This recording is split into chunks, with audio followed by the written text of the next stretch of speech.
Miami Hurricanes fans, I'm sorry if I'm a little loud. I'm not drunk. I swear to you, I'm not drunk. I don't drink alcohol actually, but I am so hyped. It is crazy. I planned on doing this video tomorrow on New Year's Day. So happy New Year's to y'all real quick.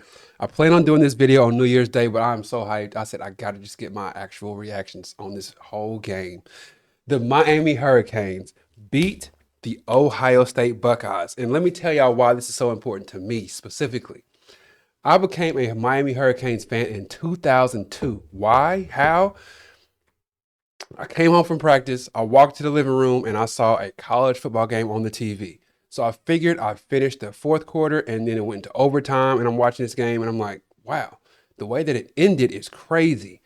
I think that this green team, the Miami Hurricanes, got cheated so bad that I want them to win the next championship. I want them to get back on top because they got cheated so bad against this Ohio State Buckeyes team. I need to see them back on top.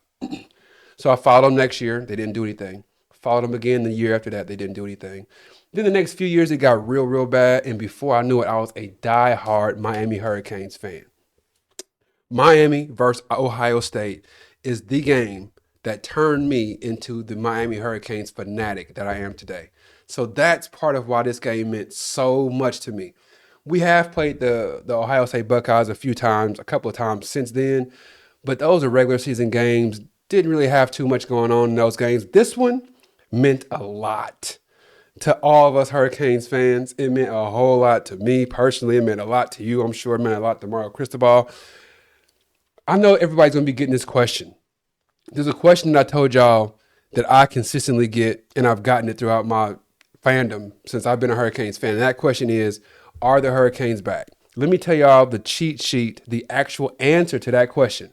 The next time somebody asks you, are the Hurricanes back? The correct answer to that is, I don't know if we back, but we are here. That's the answer. And what is here? Here is relevance. Here is on your TV. Here is beating your football team. Whatever your favorite football team is, being here is being able to beat them. So that's what here is. The next time somebody asks me, is the U back? I was like, I don't know if the U is back, but I know we here. I know that for a fact. There's years in the past before Mario Cristobal got there where when you talk about these important recruiting battles, the Hurricanes weren't mentioned. When you talk about these five-star recruits, there was no way any five-star recruit was going there unless their daddy was a big Miami Hurricanes fan. That's the only way we were getting these real high five-star players, unless their dad or uncle was a big Miami fan or something like that. Now, every recruit has to have Miami on their list. They have to. Now, when it comes to being a favorite to win the national championship, we have to be talked about now. So I don't know if the U is back. I can't answer that for you because I don't really know what that even means, to be honest with you. But I do know that the Hurricanes, I do know that the U, I know the U is here. That's a fact.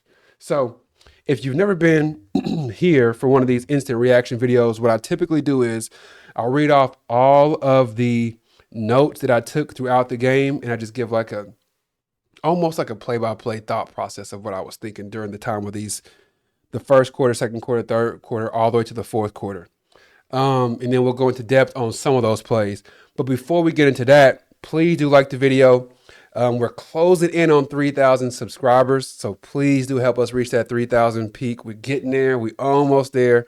So I appreciate everybody supporting us throughout this whole journey. Every like we get, every subscription we get, it actually helps me take care of my family even better. So I appreciate that support, y'all. Okay, so what we typically do before we get to all those notes is I go over just some big picture stuff.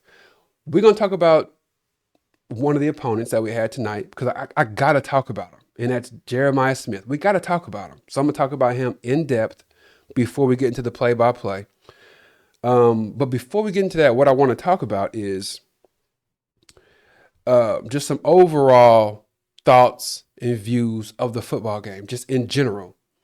We talked about how the Miami Hurricanes could possibly or would most likely win in the trenches, and we saw that tonight. It was actually heavily viewed and heavily noticed in the first half. It wasn't even close. I thought the Hurricanes beat the brakes off of Ohio State. Even though we were only up 14 points going to halftime, I felt like we beat the brakes off Ohio State in that first half, which concerned me a little bit because we were only up 14 points.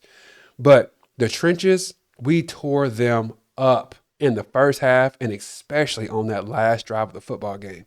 Took it right, I would say to them, but took it right through them. Ran all the way down the field, scoring a touchdown on them.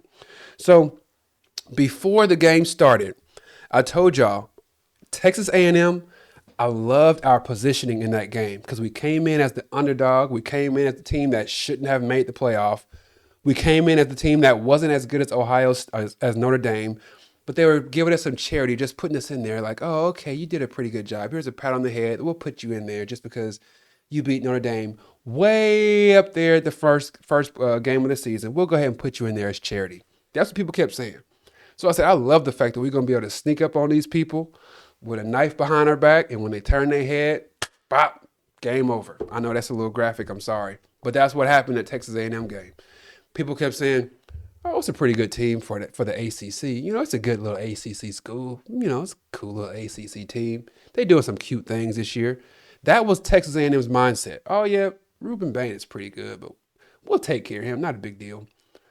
I loved our positioning in that game. I loved it, especially since Texas A&M was coming off of a loss. I said, oh, yeah, they're going to be doubting themselves a little bit. Might be second-guessing things that they shouldn't. We should be just fine in that game. That's what I thought.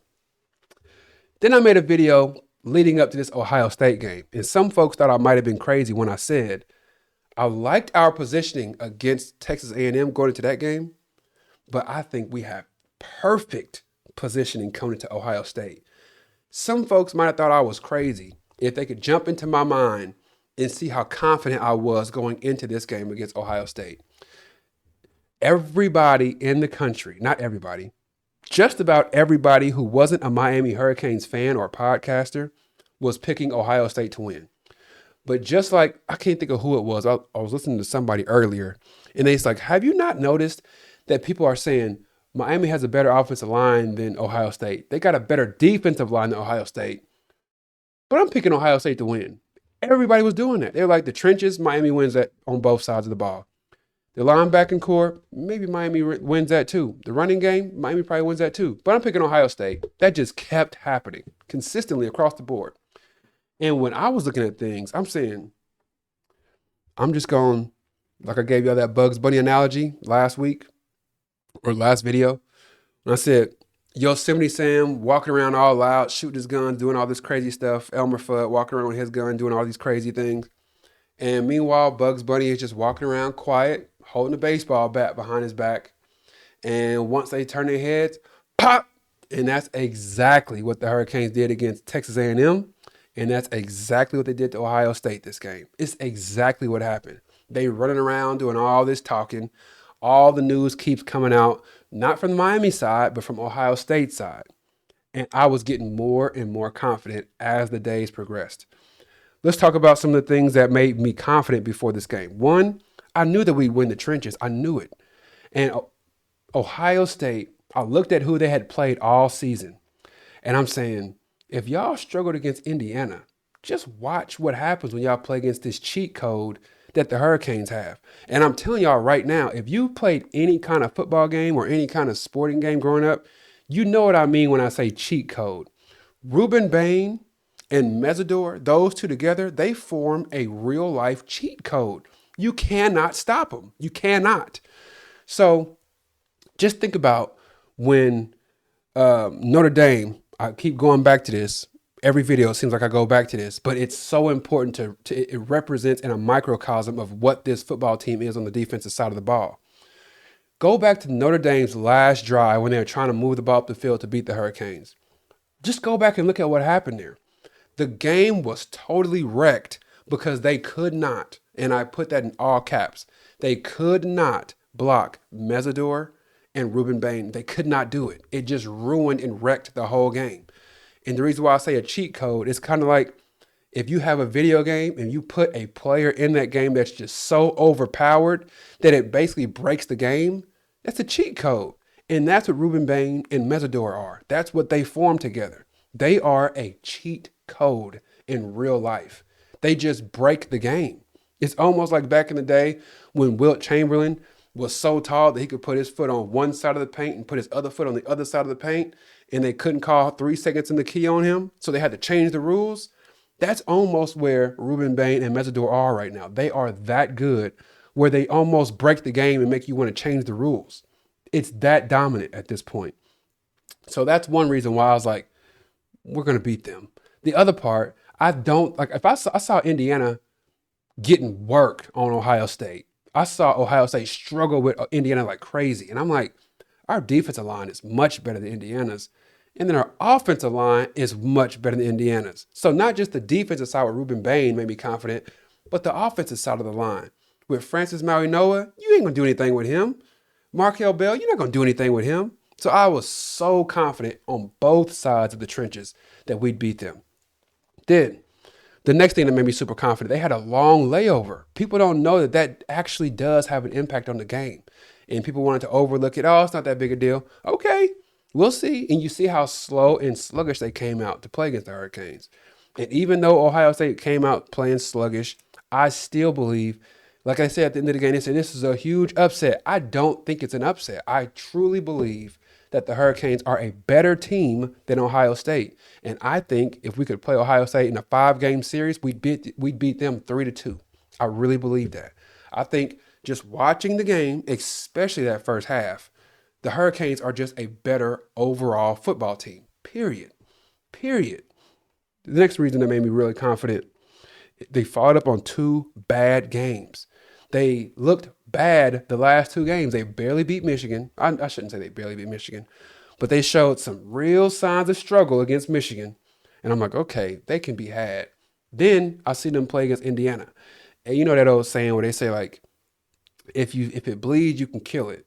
So that kind of, like, when I saw them struggling here and there, I'm like, okay, they can be gotten.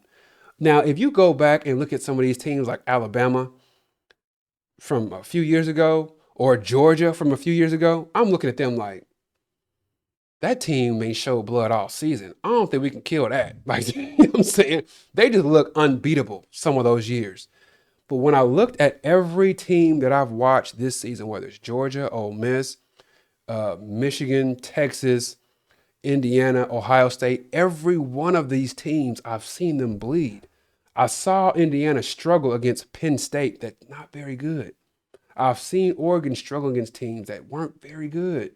So I've seen all of these teams bleed at least one time. And I'm like, all of these dudes can be got. If they can bleed, you can kill it. So that's one of the things that made me say, okay, we might have something here. I'm not too concerned about Ohio State. The other thing, their quarterback was super inexperienced. He's a freshman. This is his first year starting. The only time we ever saw him struggle was against Indiana. Indiana doesn't have the type of talent that Miami has on the defensive side of the ball, but they just made a point to get after him nonstop. And that's the point that got him looking very, very vulnerable. So I'm thinking if they could make him look like that, I know we're going to make him look like that. And just look at how he looked in the first half. He looked not trash, but he looked very concerned. Let's just say that.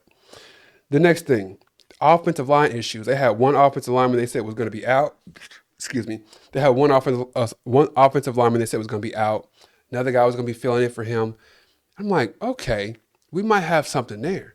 Then their offensive coordinator gets a job, head coaching job somewhere else. And then, Ryan Day's going to call the plays this game. First game of the year, he's calling plays. Okay. Then we got Jeremiah Smith coming out, saying stuff that just annoyed me when he said, I think most people missed it, but he said, Miami is like a second home to me. That was weak to me. That kind of talk is trash. I'm from the era of, we'll talk about it a little bit later. So their offensive line issues made me say, yeah, we'll probably get them. And then also the fact that we got Ruben Bain and Mesidor, those reasons right there is what made me say, I'm just going to be quiet. Like Bugs Bunny, I'm going to hold this baseball bat behind my back. And once we get ready to get rolling, we're going to pop them right in the forehead. They ain't going to know what's coming. And that's exactly what happened. Once they got on the field with Mesidor and Bain, they realized, these fools are not just good for the ACC. These dudes are good for anybody. And I know that it said, I think Ruben Bain was number 19 overall prospect. I bet you that changes tonight. I bet you it changed. When I saw that, I was like, that's laughable. 19th overall prospect, Ruben Bain, you're kidding me. If he's not in the top 10, people are tripping. Him and Mesidor, they gotta go first. They gotta go in the top 10. He and Mesidor, I should say. So anyway, last part that I want to talk about, just overall picture, and then we'll talk about the individual plays and my thought process as the game progressed. So the first, let's get into this Jeremiah Smith stuff, y'all. I'm not a LeBron James fan. The reason why is because I feel like LeBron James runs from serious competition and ducks rebuilding process, and he runs towards the easy path. I've never respected that in people in general. Me personally, I've built several businesses to where they're worth millions of dollars each, several. Every one of those businesses, I've built those, and then I've added a business partner who happens to be a family member of mine. I've done it every time. Started a cleaning company, I added my brother. Now it's worth about $3 million. Started daycare centers. I added my wife and my mother-in-law. Real estate, added my wife to that. Another real estate company, added my wife to that. Residential real estate company, added my sister and my brother. So we built everything from the ground up, from zero, meaning just me with no money saved up, built up from zero. And then I add someone with me and we grow it to where it is now. That's what I respect. I respect what Michael Jordan did. He gets to the Bulls, he stays there, he puts his head down, he gets himself better, and he builds the Chicago Bulls into what they were in the 96 era. That's what I appreciate. I don't like people that say, man, I'm playing for the Cavaliers. They not winning. They don't have enough talent. I'm going to go over here and play with the Heat real quick because they got some things going on. I'm going to go team up with Dwayne Wade and Chris Bosh. That's whack to me. And that is who Jeremiah Smith is to me. Now, don't get me wrong. He's entitled to his own opinion. He can do whatever he wants to. It's his choice to make. But that doesn't mean that I have to love and cheer for his choices either. I know a lot of y'all going to say, oh, he's a kid. He's making his own decisions. Sure, he's making his own decisions. But that doesn't mean I have to like his decision. That doesn't mean I have to respect his decision. You get what I'm saying? I respect the fact that he has the right and the entitlement to make his decision, but it doesn't mean I have to respect the decision he made. And the decision he made, I respect it this much. 0. I do. Why? Because he sat on the podium just the other day and someone asked him, if Miami was looking as good as they are today, would you might have gone to Miami instead of Ohio State? And he was like, yeah, probably so. I'd say probably so. That's lame to me. I respect people like Fletcher, who could go to any school in the nation, but he says, nah, my dad grew up a Miami Hurricanes fan. I grew up a Miami Hurricanes fan. I know Miami's not looking like they need to look right now, but I'm going to go there to help them build to where they need to be. Sure, they might be trash today, but I'm going to go there and turn them from trash to something real good. That's what I respect. I respect players like that. I respect players like Malachi Tony, who says, I could go to just about any school I want to, but I'm going to go to this program right here because they look like they got some things going. And I want to build with them rather than going to a place that's already been laid out for me. That's what Jeremiah Smith did. He took the shortcut. And that's part of why I'm so thrilled. Now, you can't take away the fact that the dude won a national championship last year. So obviously going there, he made a pretty good choice, right? Because it's obviously worked out for him. But part of the reason why I loved the fact that the Miami Hurricanes beat him was because it showed he took a shortcut and he could have been part of the reason why the Hurricanes got back to where they are now. But he took a shortcut going to Ohio State and he makes comments that says, Miami is my second home. I'm not even from Miami. I'm from Kansas. I live in Kansas. And that annoyed me so much. For someone to grow up, to be born and raised in an area and have the opportunity to put the school that they grew up rooting for back on the map, but they say, no, I'm going to go and play for this team because they got things going for them and I can probably just get a shoe into a national championship. And then when he gets in front of cameras, he says, Miami is a second home to me. I do not respect it. I respect it this much, 0. So outside of that, I think that pretty much sums up my feelings towards Jeremiah Smith. I don't hate the guy. I don't think he's a bad guy. I just think that mentality is whack. I think it's lame. I just think it's lame. I really do. to have an opportunity to put your school, your hometown school, back on the map, and you say, no, I'm gonna go play for the Golden State Warriors because they killing everybody. I'm just gonna go play with them like Kevin Durant did. It's trash. I don't like that. I like for people to say, that team over there, they haven't won a championship in 50 years. I'm gonna go play over there and we're gonna build it up and we're gonna win one. That's what I respect. So anyway, let's go ahead and talk about let's talk about Jeremiah Smith a little bit more. And what I want to talk about now is what he did on the field. This fool is impressive. He is impressive. He is like, I know people kept saying he's the best college football player. I kind of think that's probably the truth. And I'm not going to lie to y'all. I was going to say that whether we won or lost the game. And I didn't really have that thought process in the first half. But that second half, he was like stretching our defense so much. Not anyone else, but him specifically. He stretched our defense out so much that it caused everything else just to run rampant. Like, we struggled all over the field defensively in the second half only because we were like, I don't know what to do with this Jeremiah Smith dude. I don't know what to do with him. He was getting whatever he wanted to. Back shoulder throws, open every time. Throw it over the top, he's going to score that. Run him across the middle, he's going to catch, break a couple tackles, score a touchdown there. He was just a real problem. He kind of reminded me of like a T.O. type player, if not Megatron, because he could catch over the top. His arms are crazy long. He accelerates off the line of scrimmage like a Porsche. He is very impressive. And when they say he's the best player in college football, I think I kind of have to agree to that. Like, I think I have to believe it. Sometimes people can make me shut up and make me a believer, and he actually did that today. The other person that made me shut up today is Carson Beck. I told you at the beginning of the season, I'm not a big Carson Beck fan. I believe that he's more of the guy that we saw his second year starting at Georgia compared to the first year where he scored all those touchdowns and threw very minimal interceptions. I think he's more towards that second guy who threw a bunch of interceptions and everybody was blaming the wide receivers and blaming the offensive linemen. But tonight, he did exactly what we need him to do for us. Exactly. And what is that? It's what I said at the beginning of the season. And it sounded kind of crazy because people were like, what? I said, all you got to do is be the GOAT out there. Now, what does that mean? All you got to do is play like Tom Brady. Tom Brady wasn't out there shimmying, running back and forth, doing everything Cam Ward was doing, backpedaling, throwing the ball for back foot. He wasn't doing anything like that. What he was doing was he understood how good his defense was. If his defense was really good, he knew he didn't have to score a bunch of crazy points. He knew that he just had to hit the open receiver 3 to 5 yards down the field and let them break a couple tackles and get a first down. He knew that he had to hand the ball off, control the play clock. That's what Tom Brady did.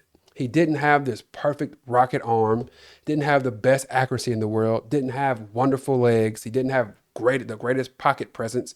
He just used this and hit whatever was open between 3 to 5 yards down the field. Quick ball, get out your hands. He won the games that way. And that's all Carson Beck had to do today. Didn't have to do anything like Michael Vick or anything like Patrick Mahomes, extending plays. Didn't have to do that kind of stuff. Hit the guy that's open, allow them to make the play after that. He did that extremely well today. And like I told my daughter, I have a 12-year-old daughter who was watching the game with me because she saw how much I was in distress watching it. She said, I'm going to come down and watch the game with you, Daddy. So if you saw my reaction to the video, that's who was actually sitting next to me, my daughter Mariah. So anyway, I was telling her the whole world has counted us out and they got us losing by 10 plus points. And I said, if Carson Beck plays well, we will win by 10 plus points. That was my projection from the beginning of the game. So first pass that I saw from Carson Beck, I was like, uh-oh, he looks a little shaky. He was back there doing what I hate to see him do, which is start to look back and forth, get those happy feet. They start tapping. He starts pump faking. I hate when he does that because he usually ends up in a turnover. This time he threw the ball to Fletcher, and Fletcher either missed it or it didn't get to him. I couldn't really tell what happened there. That made me a little nervous. I was like, uh-oh, I don't know what kind of action he's going to be on today. The next thing I have on here, what I have typed out is first pass, very shaky. That's what I typed out there. Then I typed Marion drop. Beck, good throw, slightly behind. So if you remember, on that first drive, Beck actually did escape the pocket. He kind of leaked out to the right a little bit, threw it across his body to Marion, who slid on the ground and just missed it. That pissed me off so bad because I felt like the only way that we could get Beck into playing a complete football game was to have him start off with some easy completions or get a completion caught that shouldn't have been caught. And that is what I really felt like that was our way out right then and there. He leaks out to the right, scrambles a little bit, throws it across the middle, and Marion just dropped it. It was on his back shoulder, so it was a little behind him, but he still should have caught that. You got to be able to help your quarterback out from time to time. The next thing I typed out was headache. Why?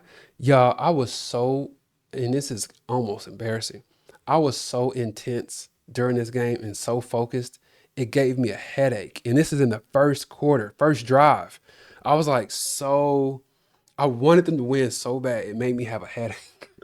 I was like stressing myself out. And that was part of what my daughter was like, I'm going to come downstairs and watch the game with you, Daddy. But the next thing I have on here is Fletcher looks nervous. 2 dropped passes. He had me real concerned.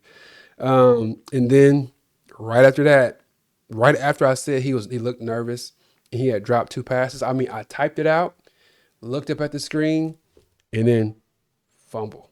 Fletcher fumbled.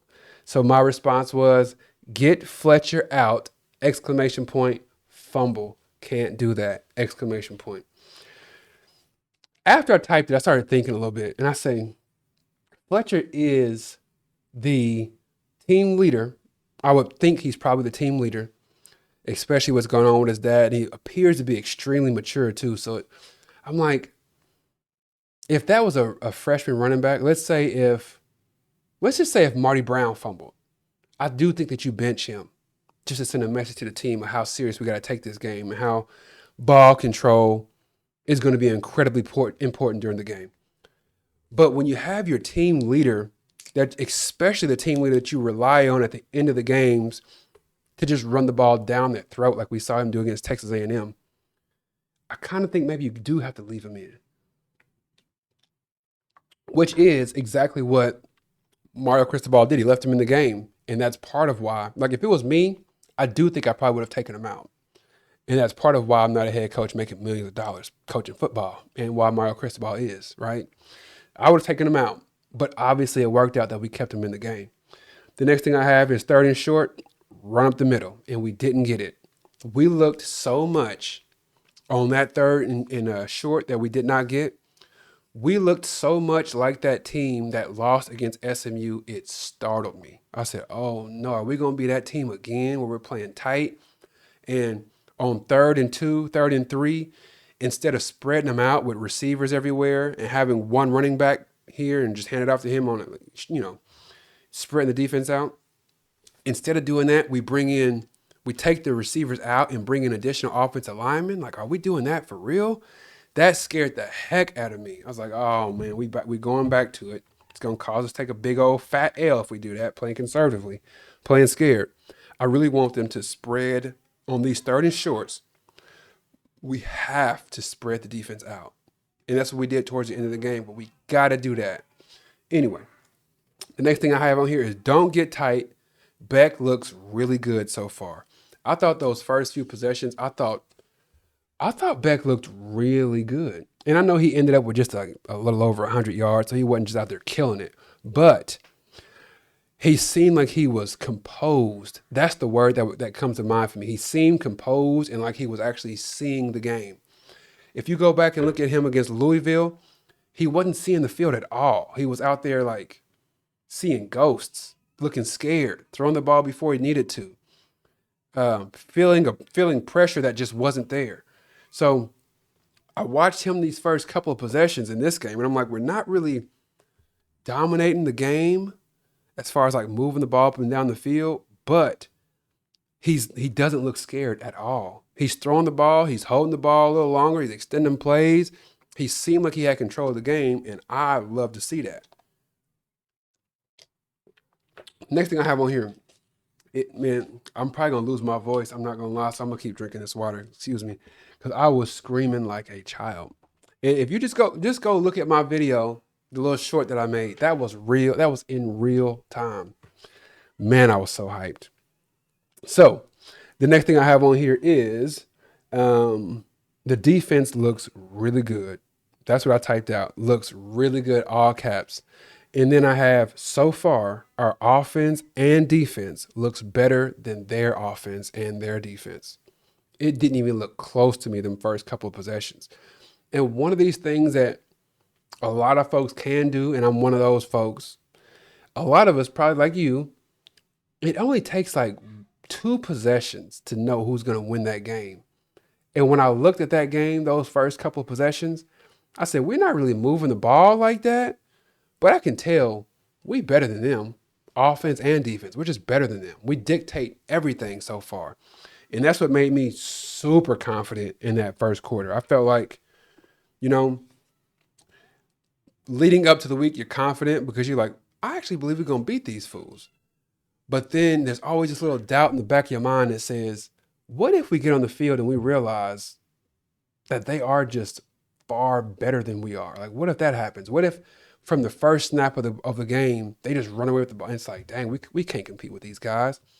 But once I watched those first couple of possessions, I said, oh, yeah, we can play with them. We can beat them.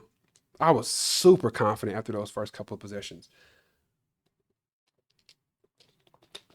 Next thing I have typed out is Fletcher nearly fumbles again. He almost fumbled it again on his first carry. Not his first, I don't think it was his first carry after the fumble. I think it was like a couple of carries after that. But he got hit by somebody and the ball came up and he had to push it back down. I'm like, this dude almost fumbled it again. Right after that, Pringle came in. He ran the ball up the middle of the field, got like 8 yards, ran it again, got 3 or 4 yards. First down on 2 carries. That looked really good to me. I was actually begging for Pringle to come into the game, but my biggest concern was I did not know how Pringle was going to be able to block the blitz when it comes down the pike. That was my biggest concern. I said, if we do put Pringle in there, I do think that he could break some of these plays that where Fletcher might get 8 yards, Pringle would probably turn that into a 20-yard gain. But I'm like, what is it going to look like when one of these big beastly linebackers that's going to the NFL soon from Ohio State, what is it going to look like when one of those guys come running down between the tackles and and he's like running straight into Pringle? What is that going to look like? And later on in the game, we kind of saw what it looked like. The unfortunate part was Pringle went from the left side of the field where the blitz was coming, and he ran to the right side looking for someone to block. There was no one to block over here because the guy was coming scot-free over there. So that is probably why Pringle, I don't even think he got another snap the rest of the game because of that. And maybe that was a quarterback fault. Maybe he told him to shift and block on that side. I don't know. But that's what happened. Okay. The next thing that I have on here is Mario Cristobal after the first quarter. You can see him walking onto the field, and he was saying, let's effing go to every player that came off the field, one person at a time. Let's effing go. Let's go. Let's go. And the reason why I think he was doing that is I think that he kind of had that same glimmer of a doubt in the back of his mind that said, what if my guys can't play with these guys? What if that happens? What if we just get blown off the field and we thought we were a good team, but we just hadn't played a championship caliber type team? What if that shows in the first quarter? We just get blown out. After that first quarter, Mario Cristobal knew, hey, we ready to go. We here. We actually can beat these guys. We can beat these fools. That's why every time somebody came out the field, he's saying, let's effing go. Because he was like, hey, we here. We can actually do it. Second quarter. I told y'all I've said it multiple times about how Bill Self, KU basketball coach, he's worth 6 to 8 points every game. He'll call a timeout. He'll draw up some kind of crazy play where everybody's running around in circles, looks like, and before you know it, somebody's wide open under the goal, catch, layup. He is perfect at drawing up these, what I call 2-point plays. It doesn't matter if you put me out there or you out there, I'm going to end up wide open. We're going to get 2 points out of it. I call those 2-point plays in basketball. I call those 6-point plays in football. I say in a big game, your offensive coordinator has to have at least, especially when you're the underdog, your offensive coordinator got to have at least one 6-point play. And that first Fletcher touchdown, that was a 6-point play. If you lined me up and you took Fletcher out, if you put me in Fletcher's position, we still score a touchdown because that play call was that good.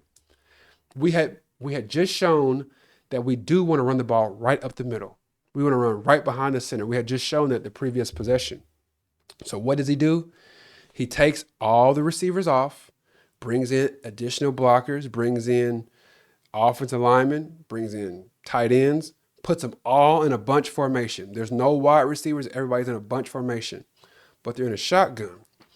Carson Beck gets the snap and takes a couple steps forward like he's going to do like a quarterback draw or quarterback sneak or something like that. And then he takes one step back, kind of like what SMU did to us a couple of times that game, and threw the ball to a wide open Fletcher. Beautiful 6-point play. It does not matter if you put my wife out there. She probably would have missed the pass, to be honest with you. But if you put my wife out there, she might have scored that touchdown because the play call was that good. That's a 6-point play. 6-point play call. It's such good X's and O's. It doesn't matter who you put out there. It doesn't matter what defense is out there. It's going to score. So he gave us one today. OC Dimples came through and gave us a 6-point play, and we got to love it. Got to love it. He also dialed down trick plays. If you want to call that a trick play, cool. I really don't call that a trick play. But he didn't do anything like double reverse pass, flea flicker. Like, he didn't do any of that stuff. So the annexation of Puerto Rico, didn't do any of that stuff. He just played straight up football, and it worked out for us today. The next thing I have after that touchdown that we scored, believe it or not, after this, I'm going to go upstairs and celebrate the new year with my wife. So happy new year to y'all again. I'm going to celebrate the new year with my wife, and then I'm going to watch this football game all over again. I'm going to start from the very beginning and watch it all over again, and I'm not going to sleep until it's completely finished. And then when I finish it, I'm going to put it on again and go to sleep to it. No lie. That's how it gets down. So anyway, after that fake QB draw that was a pass to Fletcher, ended up being a touchdown, 6-point play as I call. The next thing I typed out was a commercial about being overweight. Did y'all see that commercial? Let me know in the comment section if y'all saw that. That commercial was wild. I had to type that on here. It was some dude who was overweight. He was talking about his weight problem and stuff. It just seemed so random. I was like, the hell is this? It was just weird. But anyway, I just had to put that on there because it threw me off so much. It was such a strange commercial. Let me know if y'all saw that. It was strange. Okay. But shout out to the people that's fighting weight problems. I fight weight problems myself, so shout out to all y'all. Okay. Kickoff. Sorry. Kickoff out the back of the end zone. So I've told y'all before, you will hardly ever gain momentum by kicking the ball off unless you do an onside kick. But you can definitely get momentum from the receiving team can, how can I say this? When it comes to kicking the ball off and receiving a kickoff, the receiving team has like a 75 to 25% chance of getting momentum compared to the kickoff team. Very rarely do you see a kickoff team get momentum, but you often see a kick return team get momentum. So that's why whenever it's my team kicking the ball off, I'm saying kick the ball out the back of the end zone. We don't play kickoffs. We don't play kickoff returns. And thankfully, we've got a kicker who can do that time and time again. Kick it right out the back of the end zone. Beautiful thing. Because the last thing you need is to score a touchdown in a hard-fought game. Kick the ball off and then have them return the ball for a touchdown. Like, that is the worst, especially when you know all that your offense is going to be able to give you is like 20 points, 17 points, 14 points. You cannot give up a kickoff return. So I'm glad that we are steadfast in kicking the ball out the back of the end zone every single time. Next thing I have on here is Jeremiah Smith, deep pass. Way too much time. Way too much time on that play. It was like a 50-yard pass or something like that. Sam went back there and turned Super Saiyan on us. Like he just stood there in the pocket. Hair started glowing yellow. He just standing there, nobody's around him. Throw the ball down the field. And what happened? Long completion. He cannot have that much time. You cannot give him that much time. If we end up playing against Georgia, well, or Ole Miss, because both of those guys are going to be, they use their legs like crazy. We cannot give these guys that much time. Ole Miss I shouldn't say running quarterback. They've got a mobile quarterback, and Stockton Gunner is a mobile quarterback as well. You cannot allow these dudes just to sit back in the pocket and paint. You can't do that. And that's part of why Jeremiah Smith got off like he did. Way too much time. What happens next? Y'all, that pick six that we got for my man number 0. I told y'all, I think it was 3 or 4 games in. Ruben Bain and Mesidor, they are outstanding football players. But my favorite player, Keontae Scott. I've been saying that from probably the 3rd game of the season. I said, that dude, number 0, is everywhere. At first, I wasn't even sure what position he was playing because it was like a hybrid corner, like 3rd safety on the field kind of scheme they had going. And I'm like, okay, he's playing like a nickel/robber position is what I would call it. And like I told y'all before, if Honey Badger was ever given the opportunity to play that position, he would have been if he's not a Hall of Famer now, he'd have been a surefire Hall of Famer because it allows you to use this. You just use your brain the whole time. You're not really too focused on, oh, I got to make sure I stay in this zone. It allows you to play so free that you make plays all over the field. And as you've seen, like against, who was it? Notre Dame. You got Keontae Scott jumping in there, almost getting an interception on a screen pass. And then Bain ended up getting the screen pass interception. And I talked about this a couple of videos ago. What makes him so impressive is how nosy he is as a football player. Whenever there's a potential screen that's about to happen, he's walking right up to the line of scrimmage. I mean, right up there looking, saying, if this is a screen, I'm going to bat this down. If this is a run play, I'm going to get you in the backfield because I'm walking right up to the defensive line. I'm walking right up to the line of scrimmage. He does that consistently. And he hasn't gotten beat, which is crazy, but he's played that position that he's playing in the way that Heatherman calls these plays. It allows him to be 100% aggressive on every play. And you got to love that. You got to appreciate that. There's a lot of offenses where that interception that he got, that pick six he got today, there's most defenses in the country that would never have happened because there's so many things back here that he has to account for. But when it comes to Keontae Scott, all he needs to focus on is what's going on straight ahead. He's looking at the quarterback, the running back, these receivers. He's not worried about what's going on back there. He can be aggressive at the line of scrimmage and be as nosy as he want to be. And that's part of why he got so many tackles for loss this year. That's why he's been able to get strip sacks this year, like he did against Texas A&M. That's why he was able to bat down a couple of screen passes this year. And that's why he got an interception for a touchdown today that broke the game wide open. The beautiful part of that is the person's responsibility to block Keontae Scott to keep him from getting there was who? Number 4 for Ohio State. He missed the block and ended up being a pick six for the good guys. Beautiful thing. Sometimes, God is always good, but sometimes he's so good, it's just like, how in the world can you be this good to me? Oh man, I feel good tonight, y'all. I feel good. The new year is in 34 minutes from where I'm. It's 11:26. So I got to wrap this thing up so I can get up there and do our fake champagne with the wifey and the kids in a little bit. But anyway, as I was saying, pick six was a beautiful thing.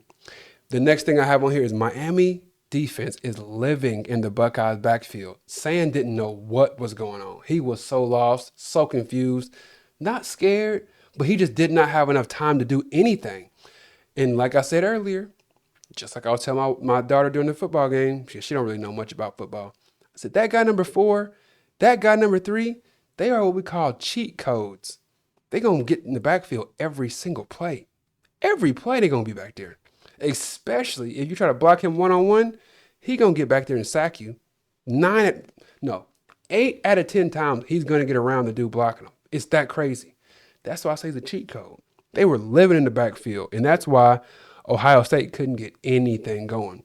They tried to get the run game going. We stopped them in the backfield.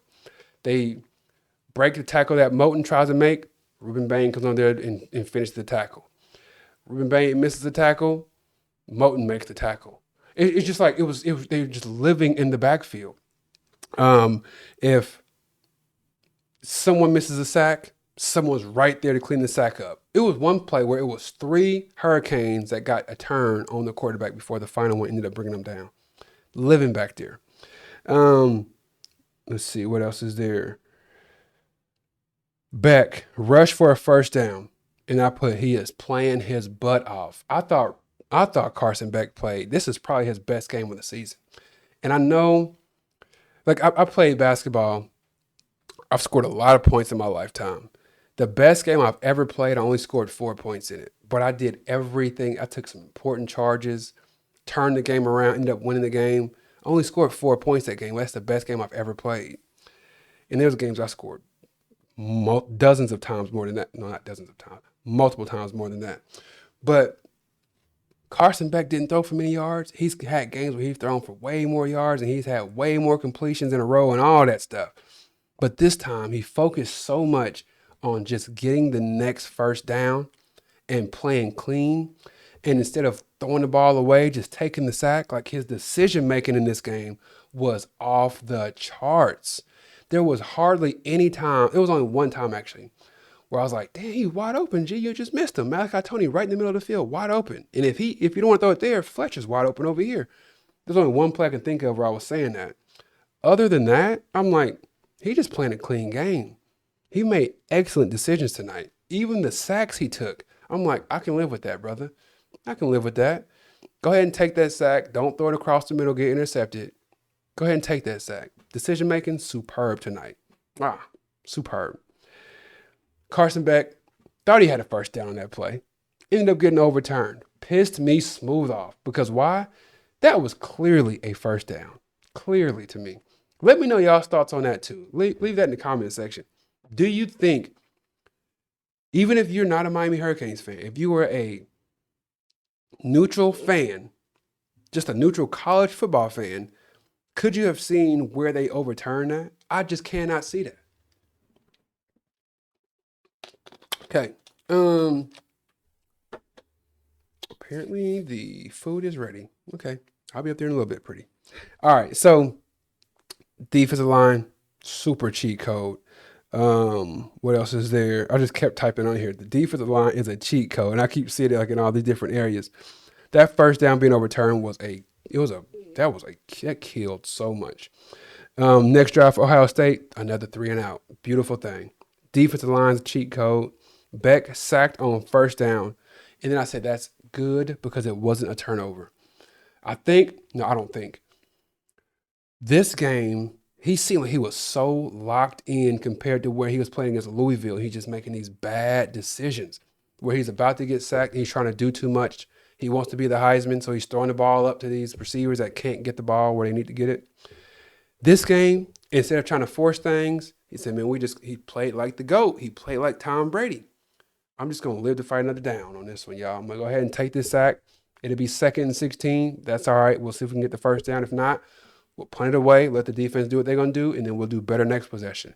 He consistently did that, and that's part of what won this game. A huge part of what won the game, really. Then we had another loss on that possession. Ended up getting out of field goal range. We were up 14 points at that time, and then we ended up getting out of field goal range because we had 2 plays in a row with big losses, and it took us out of field goal range. That sucked. And then we punted the ball away. And y'all, this Hurricanes team, I know that people love to call out when Mario Cristobal makes coaching blunders, but we also got to be cool enough to give him credit when he's coaching his butt off. And when the team is doing stuff and they're playing like a team that is exceptionally well coached. How many penalties did we have tonight? Just go look at that. How many personal fouls did we have? You know what I'm saying? Like how many, like that's being well coached. This is the best coached Miami team that I've seen since 2001, since 2002. No, hell, since 2001. It's the best coached team I've seen since then. 2000, actually. Yeah, since 2000, because Larry Coker's trash. So, yeah, it's the best coached team I've seen since 2000 for the Hurricanes. Not even close. Randy Shanahan, I like him. He couldn't get it done. He didn't coach teams like this. The discipline level tonight was exceptional. That punt that we did right before half, the kid caught the ball at the 1 yard line, almost fell into the end zone, but then passed it back to the other guy, and they downed it at the 2 yard line. That, my friends, is exceptional coaching. So let's make sure a whole lot of y'all are super quick to point out when he makes a blunder or does something stupid. Let's be sure to make sure we give him credit when he does things well also, okay? All right, so excellent pump coverage. And then this is the one decision I did not like as far as coaching goes. And let me know what y'all's thoughts were on this. I've consistently said that we've got to be aggressive, and we have to have a mindset that we had back in 2001, which is when we're up 14 points, we need to, instead of saying, let's just protect this 14-point lead, let's just bleed the clock out. Instead of having that mindset, we need to say, we up 14 now, but we need to figure out how to go up 17. And then we need to figure out how to go up 24. And then we got to figure out how to go up 31. That's the mindset that I really do want to push on these guys. That's what the 2001 Hurricanes did. Just go and look at the championship game they had. So that kind of mindset, I keep saying we've got to adapt that. And it feels like we started doing that after the SMU game. Instead of wondering about, let's just win the game, they started saying, let's win the game by 17. Let's win the game by 24. If we only win by 10, that's not good enough. That's the mindset that they've been having since the SMU game.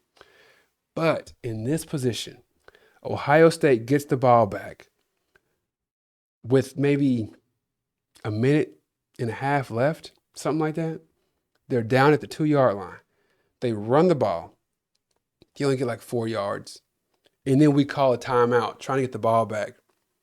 I thought in that position, instead of being aggressive, I think we were kind of being reckless. Why? Because Ohio State had no type of offense going. They hadn't done anything for the half at all. Their confidence level was at a 0.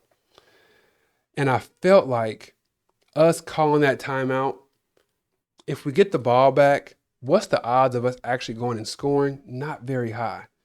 If we do a 3 and out, call 3 timeouts, get the ball back, we get the ball back with 50-something seconds left, no timeouts. The odds of us getting more points on the board, pretty slim. But what you're potentially doing by calling that timeout is giving Ohio State more time, not more time to score, but more time to get their confidence level back. And that's exactly what I feel like that possession did. We called a timeout, which I believe they were going to run that ball. They only got 3 or 4 yards. I think they were going to let the clock just wind on down. Then they call a little pass, and if that works, then they hurried up a little bit. But I think they were going to let the clock run down, and then they would just settle for, going to the half only down 14 points. But what ended up happening is they found some stuff that worked. They got some confidence. They threw the ball quick, got the ball at the receiver's hands real fast, and they went into the halftime confident saying, oh, yeah, we figured these fools out. We figured their defense out. We got something. I think that's what that timeout did. And I remember when he called that timeout, I actually typed on here when he called it, not after, so this is not hindsight. When he called that timeout, I said, Ohio State run, Miami timeout. In parentheses, I put, is that too aggressive? That's what I put in parentheses. Too aggressive? I believe it was. So my concerns at halftime was Ohio State drive, and was that going to make them more confident? And then I felt like we had total domination for the entire game. We were only up 14 points. That was pretty scary. Mainly because I kept saying, this is a championship team. You can't just outlast them. You got to beat them or they will come back and win. And they were trying to do that. The other thing that concerned me is people are really prone to saying that Mario Cristobal is not a real good coach. And he honestly hasn't shown the propensity to have outstanding halftime adjustments. He just hasn't shown that. So I type on here adjustments. This is what big money coaches do. They go into the half down 14 and they say, hey, y'all, all we got to do is X, Y, Z, and we'll be just fine. And they come out on the football field and they march it right up the field and score a touchdown. And then they get the ball next possession and they score another touchdown. And that's what Ohio State did. They went in there and they made some serious adjustments. And I was like, at halftime, I typed this out. Are they going to make adjustments? This is what big money coaches do. And he's a big money coach. He is. Say what you will about Ryan Day, about his hair product and all that stuff, because this stuff, he jet black. I don't know what he put on his face and his hair. It's jet black. It's darker than my hair, and I'm a black man. Like, my hair is supposed to be black. His stuff is not brown. It ain't dark brown. It is black. But anyway, I was concerned about him coming into the third quarter with a lot of different adjustments, and he actually did that. That's why he is who he is in college football today. So let's talk about third quarter. So we came out on defense in the third quarter, which I'm sure everybody else. I almost put a poll online that said, I almost put a poll on YouTube that said, if you're the Miami coach and you win the coin toss, do you receive or do you defer? And I figure defer would have been like 90 to 10. I think defer would have won 90 to 10 on that. So I wanted to have the ball in the third quarter, but unfortunately, we got the ball. We got the ball first, and then we had to kick it off in the second half. So they get the ball, and what I type out on here is run, run, run, then Lightfoot sack. Go back and look at this. This is the first possession in the third quarter. Lightfoot, on that sack that he got, he was being held so much, it's crazy. It was egregious how much they were holding him. And it wasn't just one person holding him. It was two offensive linemen who actually had their arm barred around him, holding him. And he was running, throwing his arms up in the air, trying to get the ref's attention, saying they holding me, and they didn't even throw the flag, which was crazy to me. But to that point, let me say this as well. I actually appreciate the referees, the way that they called this game for the most part. They let the players play. They let the corners be aggressive. There were some plays where I was like, ooh, they might call O.J. Federico with a defensive hold or a pass interference on this against Jeremiah Smith, and they called nothing. So they were letting things go on both ends, and I actually appreciate that kind of style of football. Let them play a little bit. If it's a little bit of a hold here, a little bit of a hold there, go ahead and turn a blind eye to it. If it's a defensive pass interference that's not crazy, let it slide a little bit. So I appreciate the way that these refs called it. I think those were SEC refs, if I'm not mistaken. But I like the way they called that game. There was some stuff I looked at, and I said, man, you got to call that. But I couldn't be too mad because there were other things that I saw that they could have called on us Hurricanes, and they didn't call it. So they let them play. I don't know how many penalties there were. There might have been like 3 penalties accepted the entire game. So that's a good thing. And it wasn't because people weren't doing infractions. They just weren't calling some of it, letting them play. Next thing I have on here is Tony with another fumble. No, I'm sorry. Before that, I typed Ohio State walked our dog up the field easily. They did. That first possession was scary for me. I'm like, oh boy. We were up 14-0. We held them to nothing. They have this last drive at the end of the first half, and they built some confidence. They walked it all the way up there and just missed the field goal. So then I'm like, what are we gonna do? Like, if they come out and do that exact same thing in the third quarter, and that's what they did. The exact thing they did at the end of that second quarter, they came out the start of the second half and walked it all up the field easily too. I'm like, oh boy. So around this time is where I was saying, the first half, I'm screaming, come on, Canes. Right around this time, I'm saying, come on, Canes. Come on, please.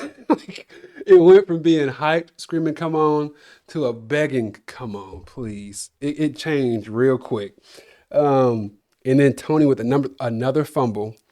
He had 0 fumbles through, I think, 12 games. He's got like 3 or 4 through the last couple of games. Something's got to give on that. I think he's just trying to do a little too much. the big play might have gone to his head a little bit. He's trying to have a big play every time he touches the ball, which you got to respect that, but you also got to protect the ball. You can't keep fumbling it. He fumbled that ball and picked that joint up with one hand, scooped it up and kept on moving. I thought that was pretty cool. My daughter, who watches no football, she thought that was pretty cool too. She somehow figured out how to be a 49ers fan with my brother, so it's kind of crazy. But anyway, football or field goal. Ended up walking up the field, got a field goal, and whenever I'm right, I'll tell y'all, I was right about that. Told you. So when I'm wrong, I'm even quicker to tell you when I'm wrong. So I was wrong about our kicker because I told y'all we have a kicker problem, and I'm like, he gonna be missing kicks for the rest of this game or the rest of this season. He went out there and nailed that field goal. I think it was a 50-yard field goal too. He put that right between the uprights. I just knew he was gonna miss it. Like I was like, here comes the 4 for 11 from last year that's showing his ugly head. Here it comes, and he put it right down the middle.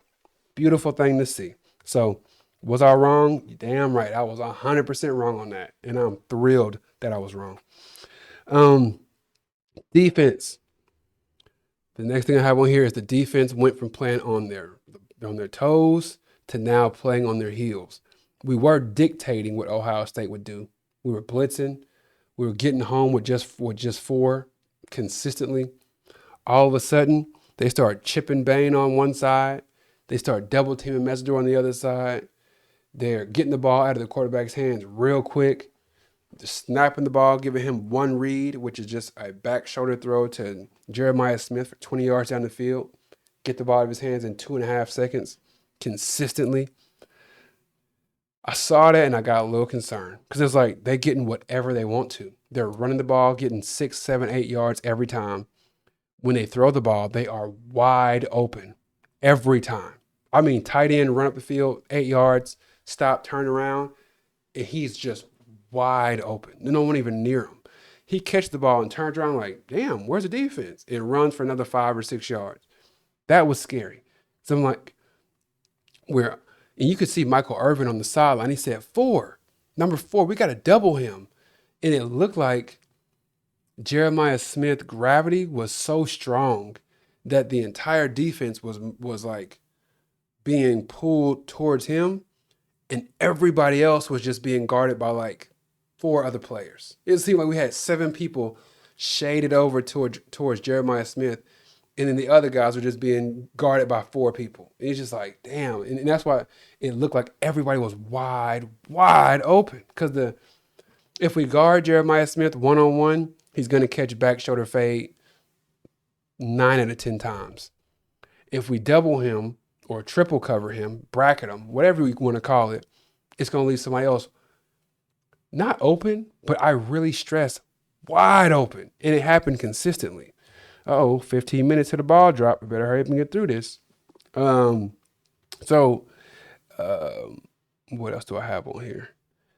Oh, yeah. Back shoulder throw to Jeremiah Smith. That was tough. That was a good throw. And in the fourth quarter, boy, was it scary time for us. Jeremiah Smith touchdown, and I put in parentheses, he's really good. That was in the fourth quarter. Start the fourth quarter. He is really good is what I put. Halftime adjustment, and I say Ohio State turned into Louisville. That's exactly what they did. They looked at Louisville without the chop blocks. Was it chop block? Okay, I think it was. So without those blocks they were doing against Ruben Bain and all those guys at the front, they basically did everything else that Louisville was doing. They were doing drag routes across the front, getting the ball out of his hands real quick. They played, like Ohio State turned into Louisville. That's exactly what the offense did to us.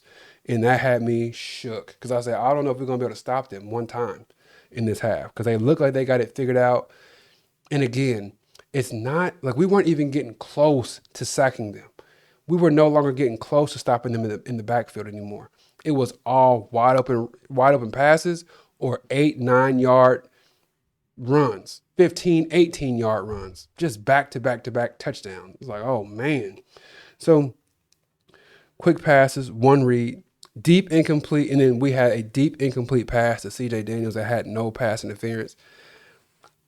The commentator was saying that it should have been pass interference. To be honest with you, the way the game was being called, I did not think it should have been called a pass interference on that long play in the fourth quarter to C.J. Daniels, an incomplete pass.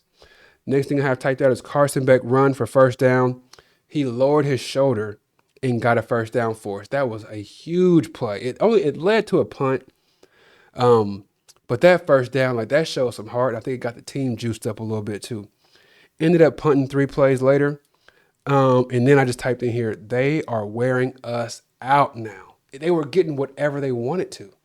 And it looked like they were going to go down and score a lead-changing touchdown, which scared the bejesus out of me. But anyway, Wesley Basaint got through there on a major sack, what I typed out. Basaint, major sack, ran through the running back. Do you remember that play? That was a huge play. And I think it's always cool when you see these players who come in as freshmen and they're pretty decent, and then they get better as a junior, and then they get even better as they get better as a sophomore, they get even better as a junior. Wesley Basaint wouldn't have made that play a couple years ago. He wouldn't have been able to make that play. He came in on the blitz. Instead of going around the running back, he ran the running back completely over and then ran through the quarterback. Exceptional play. Potentially a game-winning play on the low. That pushed him all the way back. 3rd and 15. Ended up getting a first down. Oh, y'all, I was so hurt when that happened. And who did they get the first down with? Jeremiah Smith. I'm like, oh my goodness. So the Basaint sack ended up making it a 3rd and 15, but I think it made their quarterback a little shaky being sacked again, because that was the first or the second, I think, negative play that they had the entire second half. Everything else was going smooth. That made him start to second guess things just a little bit, maybe doubt things just a slight, right? Just slightly. So, what else do I have on here? Wearing this out. Basaint sack. 3rd and 15. First down to Smith was heartbreaking to me. Backbreaking almost. And then Ohio State, punt, penalty. And then he had them repunt it, re-kick it. And I was thinking, no, I don't have them re-kick it. I don't want any kind of blunders or anything happen stupid. But if you believe in the way that you've coached your team, you do have Ohio State re-kick it. And when he did it, it saved us about 20 yards. Brilliant play. I think when they kicked it the first time, it got to like the 12-yard line. Kicked it again, and it went to like the 32-yard line. So exceptional call there. Honestly, I would have just left it where it was. Whatever, we'll take it from there. Marty Brown, 3rd and 3, I think it was. Ended up getting that first down completion. Beautiful play call, y'all. That was not a 6-point play because it didn't get us a touchdown, but it was a first down play for sure. He ran like Marty. I thought they were going to call an offensive pass interference on Malachi Toney because he ran like right into his defender. But Marty Brown just ran the opposite direction of a bunch of players. It was like 6 players running this way, Marty Brown running that way. And his defender just got caught up in the wash, ended up being a wide open catch for a first down. Beautiful play call. C.J. Daniels on the other third down. I think that was a 3rd and 4, 3rd and 5. First down in the screenplay, which looked like the exact same screenplay that scored a touchdown against Notre Dame earlier in the season. Scored a touchdown then. And my daughter and I thought he was going to score this time. We screaming, go! We was going crazy on that play. And then Marty Brown's game-sealing touchdown. And that's the video y'all saw online when I was going crazy saying 24 is too much. I mean, it's too much. And that's what we say where I live. Y'all got 14, and we got too much. We got too many. You got 14 points, we got too many points. Game over, baby. It was a beautiful thing, y'all. Beautiful thing. Carson Beck played well. Fletcher, I thought he played okay. C.J. Daniels, I thought he played really well. Offensive line played exceptionally. Defensive line showed out. Defensive backfield played really well, even though Jeremiah Smith got off. I don't know who can stop Jeremiah Smith. That dude is a problem. A real problem. I don't know what he's going to do on the NFL level, but I'm thinking it's going to look similar to what he did here. Dude, he's just a problem. He's a man out there. Like, he's an NFL player playing against college football players. That's what he really is. He's not quite at the level, like I've told y'all, Cam Ward was like head and shoulders above everybody in the country. I don't think Jeremiah Smith is quite there, but he is very close to where he is this good. Second place is way down here, and then it's like third, fourth, fifth, sixth, seventh, like that close. He's got this huge gap between everybody else, and that's where Cam Ward was last year. Anyway, y'all, we got the job done. I got to go upstairs and cheers and do a toast with my family with some fake champagne, as we do every year. This is an alcohol-free house over here. So anyway, thank y'all for support. Please do like the video, subscribe to the channel. We're going to get extremely serious about growing this channel this coming season, and I'd like to get a head start on that right now. I'd like to get me a nice couple of advertisers and whatnot. The only way we can do that is by getting the subscriber count up. So I appreciate your help with that beforehand. All right. All right. Hurricanes did it. We're moving on. We'll find out who we're playing tomorrow on New Year's Day. It's a beautiful thing, y'all. I'm not going to say the Canes are back, but I will say the Canes are here. It's a beautiful thing. All right. Take care, y'all. God bless. Peace.